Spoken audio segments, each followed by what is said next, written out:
From a Ferrari launching into the air like a rocket, to a driver fighting flames alone for 8 agonizing minutes. Fontris Ferrari, after touching Clark's Lotus, had crashed. Today, we look at 12 Formula 1 drivers who paid the ultimate price that changed motorsport forever. Let's start with a driver who died just 4 points away from being a world champion.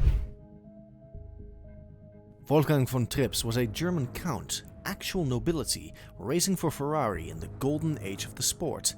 And in 1961, he was dominating. He'd won 2 races that season and was leading the championship by just 4 points going into the Italian Grand Prix at Monza. In the first lap of this grueling 267-mile race, all went well. 4 points. That's practically nothing in today's scoring system. But Monza in 1961 was a different beast. No chicanes, no safety barriers worth mentioning, just pure speed on the old banking. And on lap 2, disaster struck. Fontris was battling for position with Jim Clark's Lotus when their wheels touched. At 140 miles per hour, even the smallest contact is deadly. Fontris' Ferrari launched into the air like a rocket, flew over the barriers, and crashed into the crowd. It happened.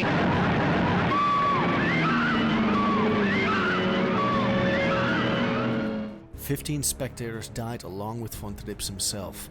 It was one of the worst disasters in motorsport history. If Fontris had survived that crash, he would have been the Formula 1 world champion. Phil Hill, his Ferrari teammate, won the race and took the title by default. Fontris died just 4 points away from immortality. Now let's jump back 1 year to a weekend that proves sometimes tragedy comes in pairs. June 19th, 1960, the Belgian Grand Prix. Back then, Spa was even more dangerous than it is today. 14 miles of public roads through the Belgian countryside, with trees, houses, and death traps everywhere. 2 young British drivers were about to write the darkest chapter in Formula 1 history. Chris Bristo was just 22 years old, the youngest driver on the grid. He was quick, fearless, and racing for Cooper in only his 4th Grand Prix.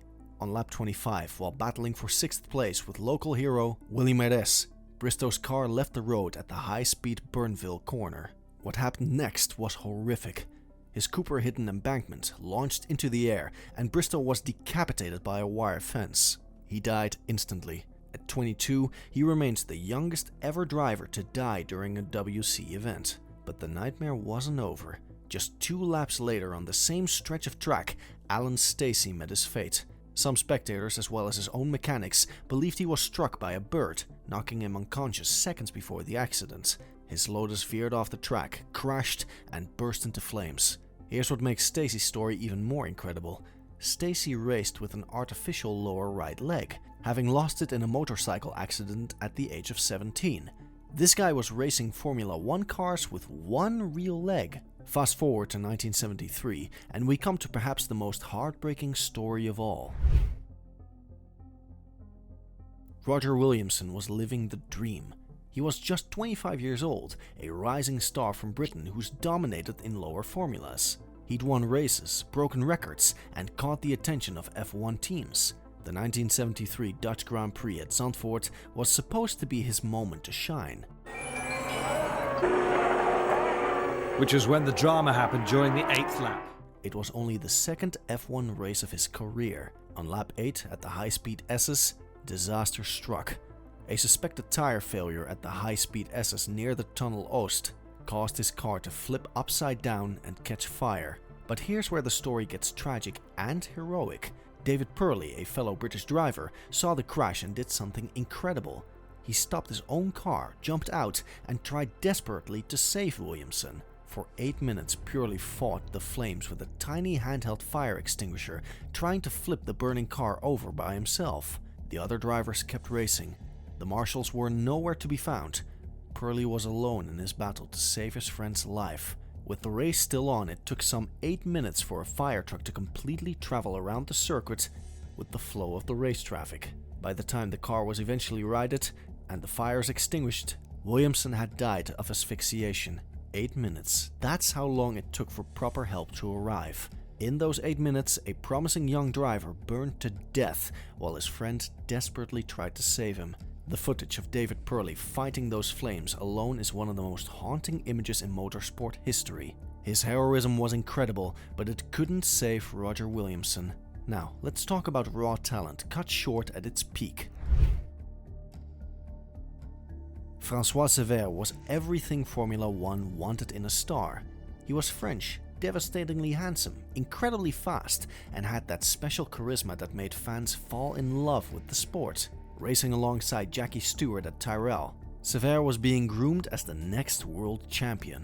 1973 was supposed to be his breakthrough year. Stewart was planning to retire after the season, and See would take over as Tyrrell's #1 driver. He'd already won 1 Grand Prix and was showing the speed and maturity needed to fight for titles.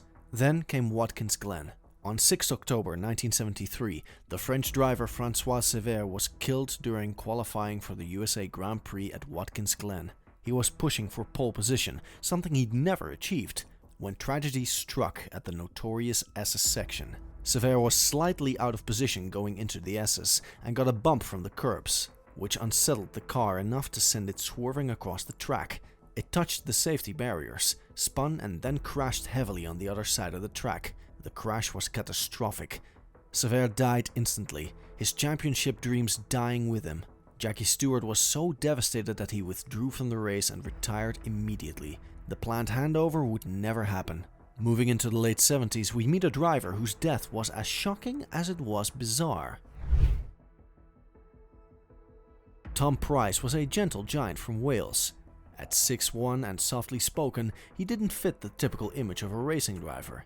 But behind the wheel, he was lightning fast. His peers rated him as one of the most naturally gifted drivers of his generation. Racing for Shadow, Pryce was finally starting to get the results his talent deserved.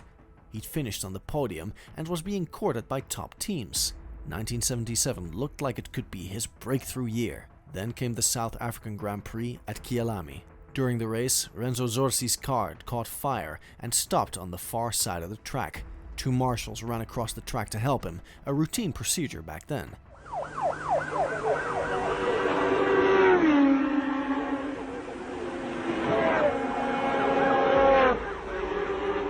But what happened next was anything but routine. As Pryce crested a hill at over 170 miles per hour, he had no way of seeing the marshals crossing the track. The impact was instantaneous and fatal for everyone involved.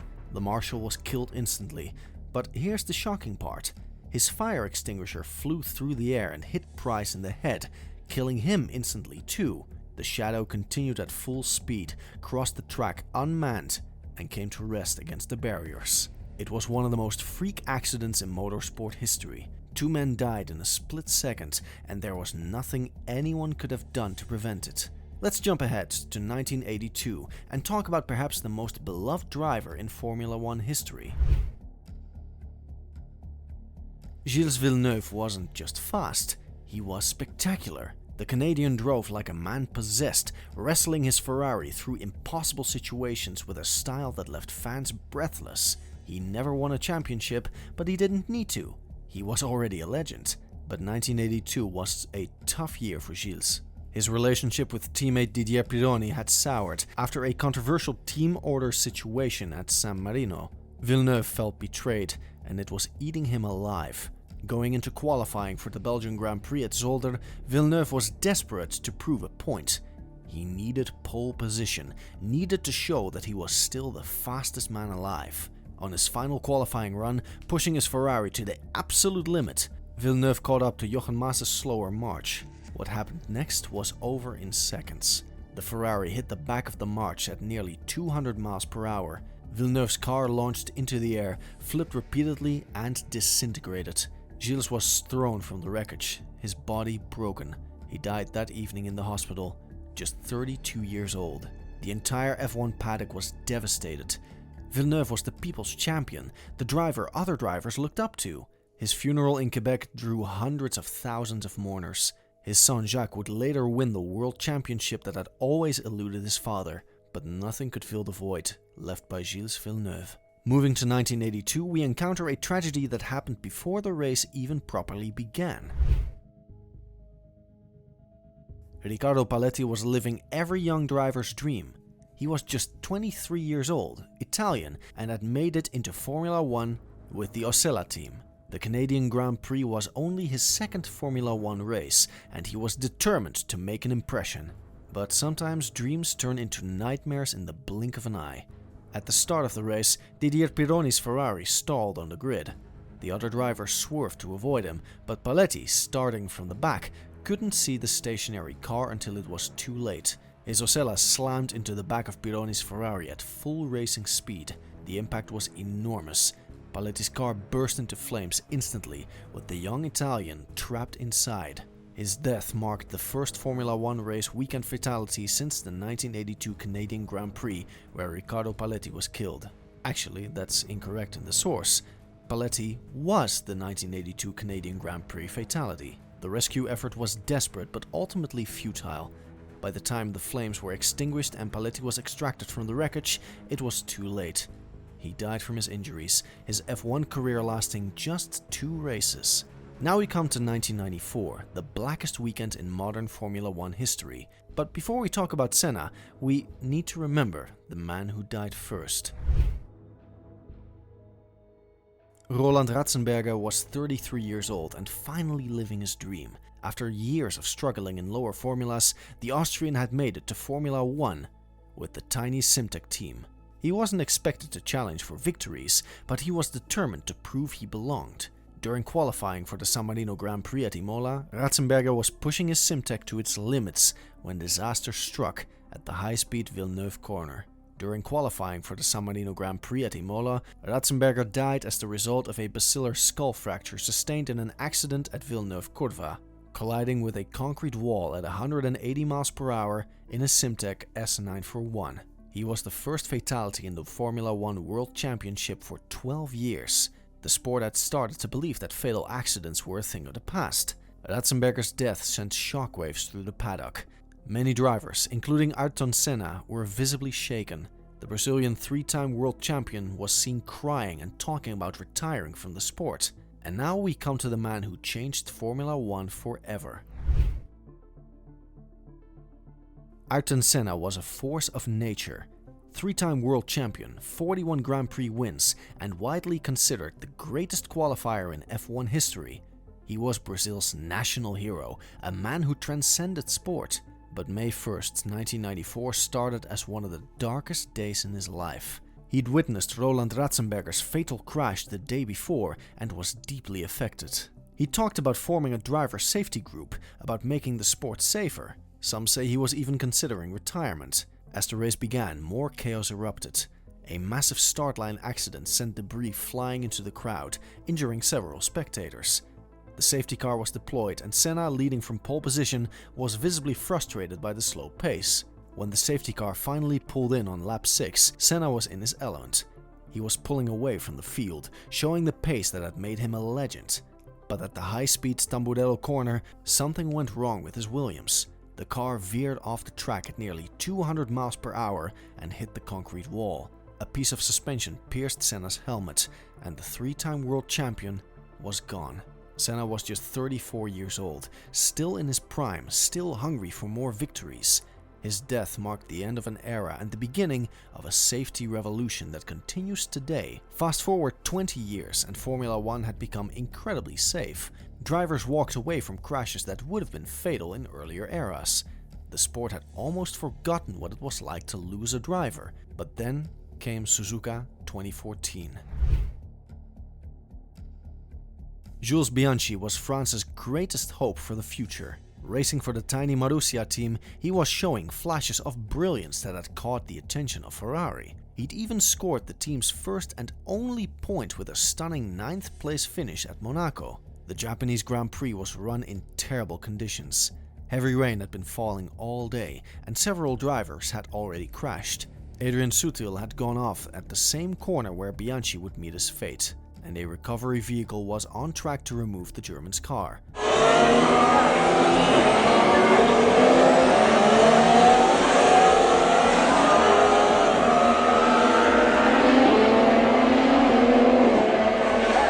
On lap 43, Bianchi lost control of his Marussia in the same spot.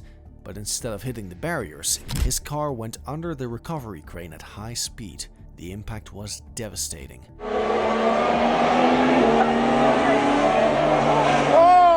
my God!